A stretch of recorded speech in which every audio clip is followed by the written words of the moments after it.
people like me. You need people like me so you can point your fingers and say, that's the bad guy. That's the bad guy. That's the bad guy.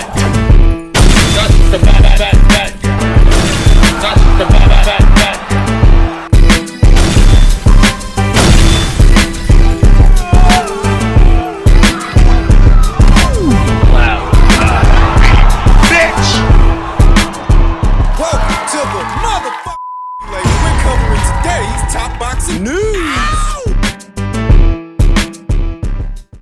Okay, and now it's time for our weekend recap.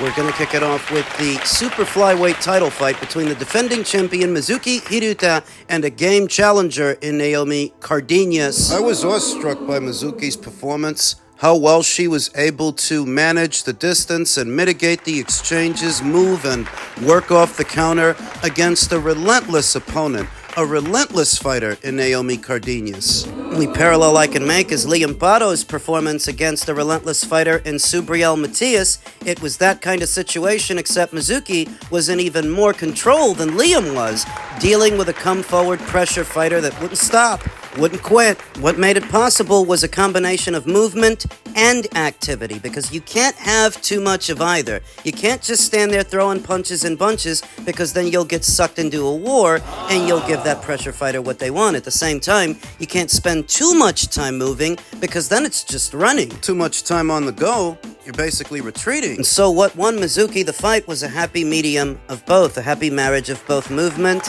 and activity, stepping around Naomi Cardenas as she barreled forward, letting go of those sweeping hooks, those looping punches, bobbing and weaving under them, then countering in time. Countering in kind. Straight punches down the middle, hooks around the side. Taking advantage of most every opening Naomi Cardenas provided, Naomi's a pressure fighter, the kind of fighter that sacrifices defense for offense, and as a result, there are a lot of openings there, to where if you don't panic, you can take advantage. If your feet are under you and your wits are about you, you won't be flustered by that come-forward aggression. You will seize the opportunities, the countering opportunities as they come. In moments, Mizuki Hiruta clearly hurting a very tired Naomi Cardenas, who didn't know what else to do but keep barreling forward, keep coming forward. She kept getting countered. I picked Mizuki Hiruta to win the fight. I took it on faith that she'd be able to handle this assignment, and she more than handled it.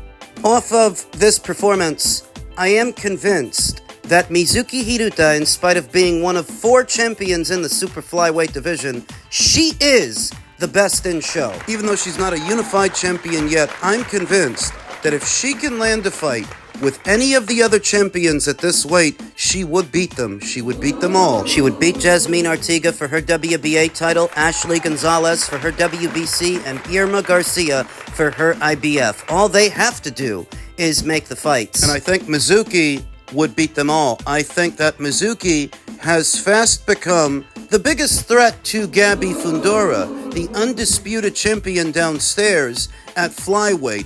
If and when Gabby moves up, I believe that Mizuki is her biggest challenge. And the same is true in reverse. That is fast becoming the very best fight to make anywhere at or around these weights. Congratulations to Mizuki Hiruta for another successful defense of the WBO Super Flyweight title. Let's hope that she can land a unification match next over to Saudi Arabia, where Nick Ball successfully defended his WBA featherweight title against the capable, unbeaten, then unbeaten, Sam Goodman, who I had winning the first 3 rounds of this fight. To my surprise, Sam Goodman was doing fairly well. The noticeably taller and longer fighter of the two, simultaneously the fighter moving up in weight from 122 up to 126, managing the distance against the more short, stocky, stout Nick Ball, barreling forward, lunging in, trying for big punches at the start. Typical stuff you expect from Nick, where Sam Goodman is on his toes, bouncing in and out, bouncing back and forth, capitalizing off of Nick's mistakes, and his aggression. Sam is landing straight punches down the middle, hooks around the side, using Nick Ball's aggression against him. But this being a very big step up in competition for Sam Goodman as the fight progressed. The pace was catching up to him. The fight was starting to get away from him, and Nick Ball, through his persistence and his pressure, starts to have success, starts landing more of those punches he's trying for, gets closer and closer to Sam Goodman, keeping him under pressure. And that's the thing about pressure fighters. It's not just a test of your ring savvy, your boxing acumen, it's going to be a test of your fitness as well, because you might start off all right, like Sam Goodman started off all right, and after a couple of rounds, it's a bit difficult to maintain. It goes from being a bit difficult to too difficult to, okay, now you're down, now you're losing the fight. Nick Ball was able to get to Sam Goodman eventually by doing what he does, by staying in character, the way pressure fighters do, by being persistent, being aggressive, and being busy. It's not subtleties that won Nick Ball this fight, that's for goddamn sure, because there's nothing subtle about him. The judges' scorecards were a bit wide for my taste. 2 of the 3 judges' scorecards were a bit wide for my taste. Michelle Maxiuta and Jose Torres, they had Nick Ball winning this thing wide. 118 to 110, 117 to 111. That was not my purview of the fight. 115, 113. Seemed a bit more accurate. Because I saw Sam Goodman pick up at least 3 rounds in the first half of the fight, and maybe 2 in the second, to where this was more of a 7-5 kind of fight. That if Nick won it, he didn't win it by much. Being honest, he's looked better, Nick Ball. I wasn't impressed with what I saw. I mean, I never thought that Nick Ball would beat, say, Rafa Espinoza, the WBO champion, but now I find myself questioning whether or not he can beat Angelo Leo, the reigning IBF champion. Or Stephen Fulton, the reigning WBC champion. Talks of any Nui fight down the line should Inoue move up to the featherweight division. Seeming more and more likely that Nick Ball is the weakest link, the most beatable champion at 126 pounds. That's my purview. He did what he had to do. He was able to hang on to his WBA title a while longer, but I expected better from Nick. At some point his limitations are going to catch up to him, which hardly makes me clairvoyant, but it's all a question of when. How soon does it catch up to him? Based on what I saw yesterday, it could catch up to him sooner rather than later. Hergovic versus Adillier. On that same card in the men's heavyweight division, we saw former amateur standout Philippe Hrgovic take on a very game David Adillier, very durable David Adillier. He was able to go the distance in a fight that he clearly lost, where he was knocked down, only having small moments of success off of the counter left hook. He tried for that punch. He tried for it more times than he landed it, but when he landed it, it got Philippe's attention. And so what won Philippe Hrgovic the fight was distance control. Being the noticeably taller, longer fighter of the two and using the jab, keeping it out there, starting off the combinations with it, he was able to regularly back David Adillier into the ropes. Using the jab. Sticking it out there, touching David Adillier with it. If David tries for a counter hook, Philippe Hrgovic would step out momentarily, then step back in, bring a backhand over, keeping the pressure on David Adillier. Philippe was the busier fighter of the two, letting combinations go round after round after round. Even though he was able to land a lot of his punches, he wasn't able to put away David Adillier. He wasn't able to knock him out, even though he did knock him down. Philippe is a very big man, one of the bigger heavyweights on the bigger end of the spectrum, but he doesn't pack a big punch, big power. It's because he's not sudden. He's not explosive. Even when he's stringing combinations together, there's no snap on Philippe's punches. No suddenness. So in spite of the amount of those punches that he's landing, he wasn't able to put David Adillier away,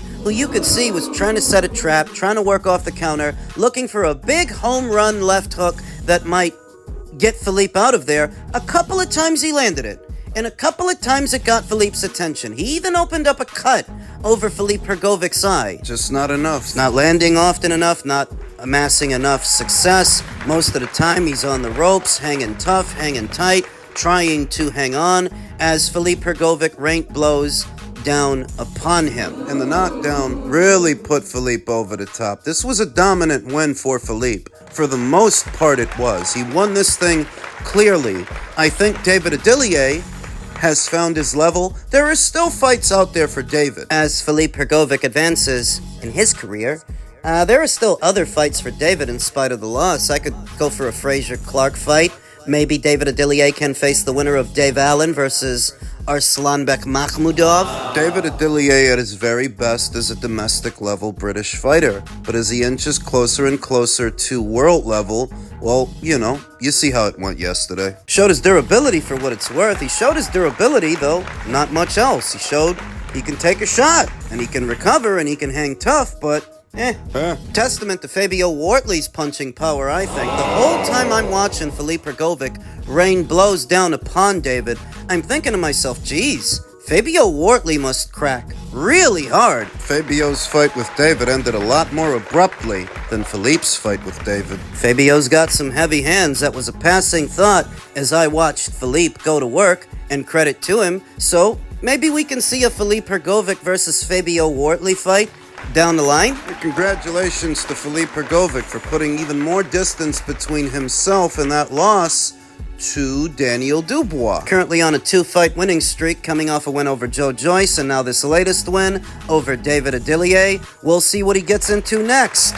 Over to the main event, where Moses Itauma, in approximately 120 seconds into the first round, was able to dispatch seasoned veteran Dillian Whyte. In the build-up of this fight, I said that this wasn't going to go long, that Moses Itauma's speed, his speed alone is a game changer. A bit of speed in the heavyweight division, where the men weigh upwards of 220, 230, 240, 250. A bit of speed goes a long way with the added weight, though Moses Itauma is more than just a speedster. He displays a lot of elite-level qualities for a 20-year-old that is still making his bones. It's not just speed, it's foot placement, it's movement, it's punch selection. In the opening stanza, you see that he's already got Dillian Whyte shelled up, trying to bob and weave under the punches, but Moses is still picking the right ones and being cautious, getting off a shot, then stepping out, then stepping back in, getting off more shots, finding holes around Dillian Whyte's guard. Dillian was rendered in survival mode just a few seconds into the first round. A lot was made of Dillian's physique. He was fit and trim going in the best shape that we've seen him in years, but that didn't matter much to me. I said it several times, I said it more than once, that this isn't going to go long, and in all likelihood, something is going to get through for Moses. Something quick, and that'll be the story. That will be the end of it. It's probably better for Dillian that he didn't take a sustained beating, as it is those sustained beatings that are most dangerous. Repeated blows to the head. It is probably better that this contest ended quickly, abruptly. Via his Instagram stories, Dillian Whyte indicated that he will be back, and he has nothing but respect for Moses Itauma. It's very hard to make the case that at 37 years old, Dillian Whyte should continue to fight on, but it appears that he's going to. That's what he said. So, what fights make sense for Dillian at this stage? A Wilder fight, I think, would make a lot of sense, and if you did it in the UK, in spite of Dillian coming off this first-round knockout loss, I think that fight would still draw a crowd in the United Kingdom. Wilder is where Dillian Whyte is right now, in his late 30s, facing the end in the twilight years of his career, or perhaps a third Derek Chisora fight. The Wilder fight, given all the backstory and bad blood between them over the years, that's what would sell that fight, that they finally settle up with each other. Not dissimilar from what we saw with Amir Khan and Kell Brock, both of which were past their prime when they fought, but the bad blood between them over the years was enough to sell that fight. I think the bad blood between Dillian and Wilder would be enough to sell this one. And Itauma, what about Itauma?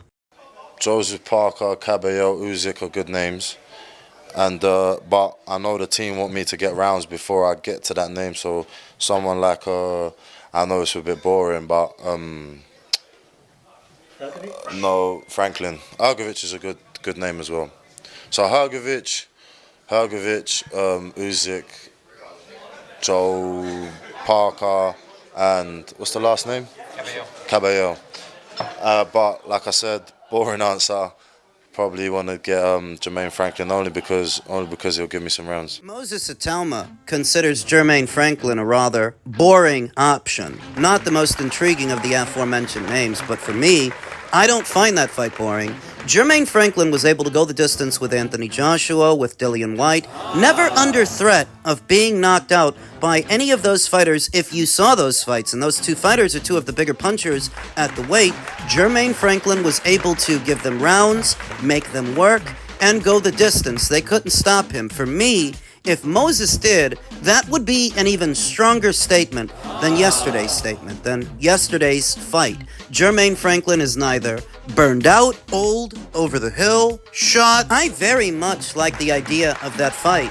A lot more than a Joseph Parker fight or a Caballel fight, an Usyk fight. They're already attaching 20-year-old Moses Itauma to these established names when you've got to crawl before you walk and you have to walk before you run. What's the rush? I don't see any reason at all to rush 20-year-old Moses Itauma into fights with those fighters, into world title opportunities. He's got plenty of time, and in this sport, that is a luxury. He needs to use it. So many of his fights end so quickly, he doesn't get very many rounds in. And that can be a hindrance later on. That if you're confronted with a fighter that you can't dispatch so easily, you need your cardio, your engine, your fitness to hold up. It's a mistake. Operating on the assumption that every fight will end the same way and that every fight will end early, that's a mistake. Those early knockouts can be a gift and a curse. Remember how Edgar Berlanga came into prominence because of 16 early knockouts at the start of his career, so that the moment he was confronted with a more solid and capable fighter and he couldn't get the knockout, he didn't know what the hell else to do. Looked like shit, and he's been looking like shit ever since. Because you know what, like, a lot of people think that I want to be a superstar. A lot of people think that I like the bright lights. Like, I just like being a boxer. It's something that I've always done. I've been doing it since I was 9 years old. So if I don't do it, I feel out of place. I don't feel comfortable in myself. So I'm not doing it to be a superstar or whatnot. Even Michael Buffer came up to me. He came up to me after the fight. He said, "Wembley next." I said, "I'm not bothered whether I fight in Wembley and you'll call whatnot. I just know that I need to box. I know that I need to do it. If not, then I don't feel comfortable in myself." Moses Itauma is a prospect that anyone could get excited about given what he's putting on display, though oddly enough, he himself rarely ever expresses any excitement. This brand of stoicism from a 20-year-old is more conducive towards longevity and consistency. Dramatic highs and lows in a fighter's headspace can cause a fighter to burn out that much sooner the moment they feel they've climbed the mountaintop. They're the best in show and there's not a lot left to do. The only place to go is down. Dramatic highs lead to all-time lows. It's not dissimilar from what you see in ordinary people in these crash diets, these fad diets. These dramatic highs lead to all-time lows. Whereas if you are steady throughout, You're more able to be consistent. That's what I take away from Moses' statements, whether it's York Hall or Wembley or someplace else. He likes what he does, and that's why he does it, and that is what you want to hear from a fighter. what else can you say? Moses Itauma gives you a lot of reasons to get behind him, a lot of reasons to get excited. He continues to be the flag bearer, the leader of the new school. Job well done.